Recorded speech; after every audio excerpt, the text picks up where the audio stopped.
Je voudrais commencer par rappeler que, nous l'avons déjà évoqué, M. Falco, lors de sa dernière campagne électorale en 2020, avait précisé que l'évêché ferait l'objet d'une restauration et resterait un lieu de culture.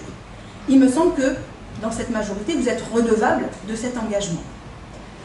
De plus, la population tient à ce lieu emblématique et historique qui a abrité pendant longtemps une maison des jeunes et de la culture avant que ne vienne s'installer la Design Parade. Et elle a découvert la population qu'il avait été promis, donc après plusieurs tentatives, finalement, à M. Trigano pour faire un hôtel. Alors plusieurs questions se posent et les Toulonnais doivent avoir des réponses. La capacité hôtelière de Toulon, on en parlait tout à l'heure, nécessite-t-elle de créer encore des lits, sachant que la majeure partie des hôtels n'abritent que des clients en transit? Pourrait-on nous préciser le taux de remplissage moyen des hôtels de centre-ville et de ceux des plages pour repérer effectivement le besoin effectif d'un hôtel de ce type, sachant qu'il y a déjà un nouvel hôtel qui doit voir le jour à la Malgue? Et si tel n'est pas le cas, alors quelles sont les raisons qui peuvent justifier un tel choix?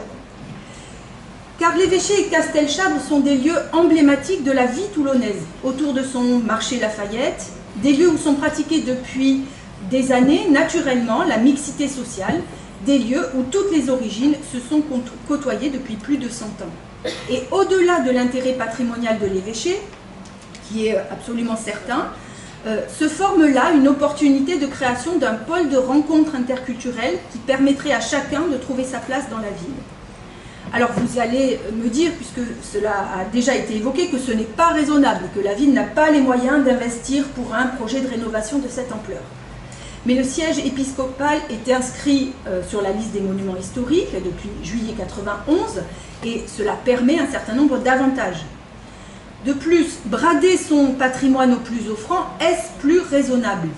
Au lieu d'investir et de préserver pour les générations futures ce patrimoine qui abrite l'histoire, qui a conjugué des héritages religieux, muséals, sociaux et aujourd'hui artistiques, nous vous demandons, Madame le maire, de reconsidérer ce projet de vente, sachant qu'il y a d'autres alternatives opportunes pour les Toulonnaises et les Toulonnais, et qu'un investissement pourrait être réalisé pour réhabiliter ce lieu public et marquer au contraire une étape dans le développement d'un poumon d'animation et de culture qui manque dans l'hypercentre.